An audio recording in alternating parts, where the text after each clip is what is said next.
শেখ হাসিনা দেশে ফিরছেন এবং এই কথা কতটা সত্য, আদৌ তিনি ফিরছেন কিনা বা কোন পদ্ধতিতে ফিরছেন, নানা জল্পনা কল্পনা চলছে। বিষয়গুলো নিয়ে আজকে ওপেনলি ডিসকাশন হবে।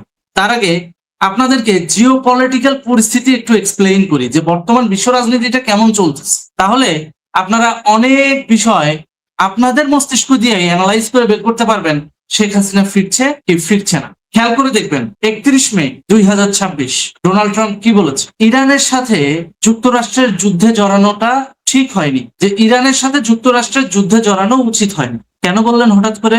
আমেরিকার মতো একটা বড় রাষ্ট্রের প্রেসিডেন্ট এরকম কথা কেন বললেন? ওই যে ফিরে যান আমার আগের ভবিষ্যৎবাণীতে, মনে আছে একটা রিলস বানিয়ে বলেছিলাম যে হ্যাঁ শেখ হাসিনা দেশে ফিরবে, এই যে একটু আগে সিদ্ধান্ত হলো, কিন্তু তার আগে আমেরিকা এখান থেকে থাপ্পড় খায়া বিদায় হইতে হবে, ইরান আগে আমেরিকাকে জব্দ করুক, তারপর আওয়ামী লীগ ফিরবে, সাথে নেত্রী শেখ হাসিনাও ফিরবে, এই মাত্র সিদ্ধান্ত হলো। এই দুঃসময়ে জনগণকে মুক্ত করতে আওয়ামী লীগ ফিরবে। তবে কিভাবে ফিরবে জানেন? কবে ফিরবে জানেন? সেটা হচ্ছে ইরান এবং রাশিয়া এই যুদ্ধে যদি আমেরিকাকে সাইজ করতে পারে তারপরেই ফিরবে। সত্যিই তাই, ইরান আমেরিকাকে জব্দ করেছে। কিভাবে জব্দ করেছে সেটা তো আপনারা বিশ্ব রাজনীতির খবরগুলো একটু পর্যালোচনা করলেই পাবেন। কিন্তু আমি আপনাকে বলে দিই যে আস্তে আস্তে আস্তে আস্তে কাতার, মধ্যপ্রাচ্য সহ যতগুলো মার্কিন ঘাঁটি ছিল মধ্যপ্রাচ্যে, অধিকাংশই কিন্তু ইরান মিসাইল মেরে উড়িয়ে দিচ্ছে, যার কারণে অর্থনৈতিকভাবে বিশাল এক ট্র্যাপে পড়েছে যুক্তরাষ্ট্র। তাই নিজের হাত গুটায়া ফেরত যেতে বাধ্য হয়েছে। এর ভিতরেও যুক্তরাষ্ট্রের একটা আশার বাণী ছিল বাংলাদেশের সেন্ট মার্টিন, এবং যেটা এখনো আছে। তারা এখানে সামরিক বেস করবে, একটা নৌঘাঁটি করবে। এটা করতে গেলে ইনফ্রাস্ট্রাকচার বিল্ড, আনুষঙ্গিক আরো অনেক বিষয় আছে, জিও পলিটিক্যাল বিষয় আছে, এগুলো করতে কিন্তু সময় লাগে। আজকে বললাম আর কালকে হয়ে গেল, বিষয়টা এরকম না। কিন্তু অনুমতি তো তারেক রহমানের সরকার মৌন হোক কিংবা ক্ষমতায় থাকার জন্য হোক দিবেই, এটা শিওর, কারণ সরকার ওদের পক্ষে। এর ভিতরেই খবর আসলো জিও পলিটিক্যাল পরিস্থিতিতে এশিয়াতে রাশিয়া এবং চীনের নাকের ডগায় আমেরিকা এসে বসবে, আর ওরা বসে ঘাস কাটবে? মোটাও না। ওরা ওদের মতো ডিপ্লোমেসি মেনটেন করেছে এবং ইরানকে দিয়ে একদিক থেকে যেমন আমেরিকাকে থাপ্পড় দেওয়াইছে, একইভাবে ওই ইরানকে দিয়েই এই ইন্দো প্যাসিফিক অঞ্চলের জিও পলিটিক্যাল পরিস্থিতিতে বাংলাদেশের পক্ষে সবাইকে দাঁড়াতে বাধ্য করেছে এই ইসলামিক শক্তিটা। এখন শুধু ভারতের সমর্থনটা বাকি। ভারতের সমর্থনটা পেলেই পুনরায় শেখ হাসিনার প্রত্যাবর্তন সম্ভব হবে। কারণ আপনারা জানেন সাউথ এশিয়ায় একমাত্র ভারত, আমেরিকা, চীন, রাশিয়া সবার সঙ্গে ব্যালেন্স করে চলতেছে, অর্থাৎ নিজেদের ধুতি সামলাইতে তারা সবার সাথে ব্যালেন্স করে চলছে। আর এই ব্যালেন্স করার ক্ষেত্রে এখন কতটা প্রায়োরিটি পাবে বাংলাদেশের বর্তমান সিচুয়েশন, সেটাই এখন দেখার বিষয়। আপনারা জানেন যে ভারতের সীমান্তে রীতিমতো পুশ ইন হওয়ার একটা চেষ্টা চলছে, এটাও কিন্তু পশ্চিমা কূটনীতির অংশ। এই জিনিসটা যখন প্রপারলি বিজেপিকে বোঝানো যাবে যে দেখো তোমরা তো বাংলাদেশি ফেরত দিচ্ছ বলছো, কিন্তু এরা আবার ওপার যায় ঠিকই হিন্দু নির্যাতনের সঙ্গে যুক্ত হবে, কারণ এরা পশ্চিমবঙ্গে যেমন মমতার ভোট ব্যাংক হিসেবে কাজ করেছে, ওখানে গিয়ে জামাতের ভোট ব্যাংক হিসেবে কাজ করবে। আর জামাতের ভোট ব্যাংক বাড়া মানে হিন্দু নির্যাতন বেড়ে যাওয়া, সহজ হিসাব। শুধুমাত্র আটকে আছে এই নেগোসিয়েশনের বিষয়বস্তুগুলো। এবার আসি জিও পলিটিক্যাল প্রমাণাদিতে, যে আমি যে কথাগুলো বলতেছি তার প্রমাণ কি। আপনাদের এই ফুটেজটার কথা মনে আছে? চলেন তো একটু দেখে আসি। হাসিনা ওয়াজেদ বৈধ প্রধানমন্ত্রী, এরা অবৈধ। হাসিনা ওয়াজেদ প্রধানমন্ত্রী হিসেবেই ঢাকাতে শাহজালাল এয়ারপোর্টে নামবেন। মনে আছে এই কথা যে হাসিনা ওয়াজেদ অর্থাৎ বঙ্গবন্ধু কন্যা জননেত্রী শেখ হাসিনা তিনি প্রধানমন্ত্রী হিসেবেই এয়ারপোর্টে নামবে। এখন তিনি যে প্রধানমন্ত্রী হিসেবে নামবে, বর্তমানে তো একটা সংসদ কার্যকর আছে, তাদের এই ইলেকশনটাকে তো অবৈধ ঘোষণা করতে হবে, কারণ সংবিধান মেনে এই ইলেকশন বাস্তবায়িত হয় নাই। এটা ছিল একটা কূটনৈতিক চাল, এবং সালাউদ্দিন সাহেব তো নিজেই সংসদে বলেছে, স্বীকার করেছে যে জুলাই সনদে আমরা ইচ্ছা করে স্বাক্ষর করেছি যদি আপনারা আমাদেরকে ক্ষমতায় আসতে না দেন, বুঝছে না?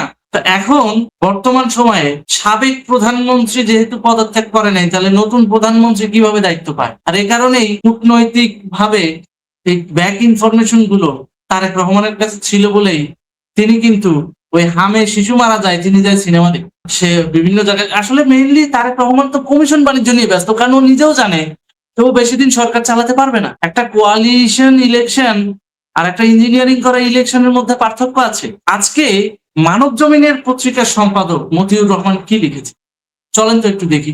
মানব জমিন পত্রিকাটায় ইত্তেফাক এটাকে আবার রেফারেন্স টেনে নিউজ করেছে, সেটা হচ্ছে ভ্যানিটি ব্যাগে করে 3 পৃষ্ঠার পদত্যাগ পত্র নিয়ে গেছেন শেখ হাসিনা। অর্থাৎ মাননীয় প্রধানমন্ত্রী জননেত্রী শেখ হাসিনা এখনো পর্যন্ত বাংলাদেশের বৈধ প্রধানমন্ত্রী, তিনি পদত্যাগ করেন নাই। আর যারা এখন দায়িত্বে আছেন তারা ক্ষমতাকে জিম্মি করে আছেন। এই বিষয়টা আস্তে আস্তে বাংলাদেশে এস্টাবলিশড হচ্ছে এবং বাংলাদেশে শেখ হাসিনাকে ফেরানোর প্রস্তুতি যখন চলমান, তখন মার্কিন দূতাবাস হুট করে 2 ঘন্টার নোটিসে একটা অ্যানাউন্সমেন্ট জারি করে। সেই অ্যানাউন্সমেন্টে তারা বলল যে 2 দিনের মধ্যে ভিসা প্রক্রিয়া সম্পন্ন করা যাবে। অর্থাৎ যে সমস্ত লাল বদরেরা শেখ হাসিনার প্রত্যাবর্তনের পরে দেশ ছেড়ে ভাগার চিন্তা করছে, ওই যে আফগানিস্তানের মতো বিমানে উঠা পালাইবো, অগরে 2 দিনের মধ্যে ভিসা ফাইল কমপ্লিট করে দিব বলে ঘোষণা দিয়েছে আমেরিকা। চলেন একটু প্রমাণটাও দেখে আসি। এই যে সেই প্রমাণ, ভিসা নিয়ে মার্কিন দূতাবাসের সুখবর। উপরে ডান পাশে দেখেন একটা স্ক্রিনশট দিয়ে দেওয়া হয়েছে, যেখানে ইংলিশে লেখা আছে 2 দিনের মধ্যে ভিসা প্রক্রিয়া স্বাভাবিক করবে। 2 দিনের মধ্যে হঠাৎ করে আমেরিকান এম্বাসির মতো একটা বড় রাষ্ট্র, যে কিনা পুরো বিশ্বকে শাসন করে, সেই আমেরিকা 2 দিনের ভিতর বাঙালিদের মতো একটা তৃতীয় 3rd ক্লাস কান্ট্রির জনগোষ্ঠীকে 2 দিনের মধ্যে ভিসা কমপ্লিট করে দিবে, যেটা ভারতও দেয় না। ভারতের একটা টুরিস্ট ভিসা নিতে গেলেও কিন্তু 7-8 দিন 10 দিন লেগে যায়, একেবারে হাই কোয়ালিটির লগ ইন করার পর। আমেরিকা এই মেসেজ গুলো দিয়ে কি বুঝাচ্ছে? সেফ এক্সিট, সুযোগ নাই। সেই সেফ এক্সিটের আগেই শেখ হাসিনা দেশে ফিরবে এবং শেখ হাসিনা দেশে ফিরলে শেখ হাসিনার কর্মীরা কোন কোন জায়গায় কোন কোন জিনিস দখলে নিবেন এখন থেকে রেকি করা শুরু করে দেন। একজনও পালাতে পারবে না যদি আপনারা সক্রিয় থাকেন, এখন থেকে যদি প্রস্তুতি নেন। এই জন্য ঝড় আসার আগে দেখবেন একটা গুমট পরিস্থিতি তৈরি হয়, একটা কালো আবহাওয়া তৈরি হয়। সেই কালো আবহাওয়াই কিন্তু গিয়েছে বিগত 10-15 দিন। খেয়াল করে দেখবেন, আমিও ভিডিও কম দিয়েছি, ভিডিও খুব একটা দেইনি, জাস্ট খালি লাইভ টাইপ করে চ্যানেলটাকে সচল রাখছি। কেন? এখনকার পরিস্থিতি হবে যেটা, সেটা আমরা জানতাম। আপনারা বাংলাদেশকে বিশ্বযুদ্ধের ময়দান বানাবেন, আমেরিকার ওয়ারশিপ জোন ঘোষণা করবেন চট্টগ্রাম সহ সেন্ট মার্টিন সহ ওই অঞ্চলটাকে, এবং সেটা পশ্চিমারা ফলো করে নিউজ করবে। আর সেই নিউজের ভিত্তিতে আপনারা কাজ করবেন ঠিকই, আর বাকিগুলো বসে থাকবে? মোটেও না।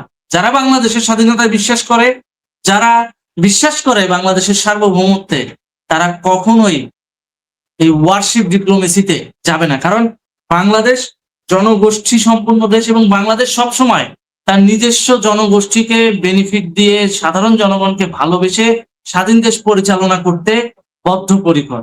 এইরকম ইউএস এর ওয়ারশিপ টাউন করার জন্য বাংলাদেশকে ব্যবহার করবেন আর বাংলাদেশের স্বাধীনতাকামী মানুষরা বসে থাকবে, এটা মোটেও সমীচীন হবে না, বা সেটা মোটেও প্রত্যাশিত হবে না, বা আপনাদের প্রত্যাশার জায়গাটা সেটা ফুলফিল করবে না। কারণ শেখ হাসিনা যতদিন বেঁচে থাকবে বাংলাদেশে আমেরিকার ঘাঁটি হবে না।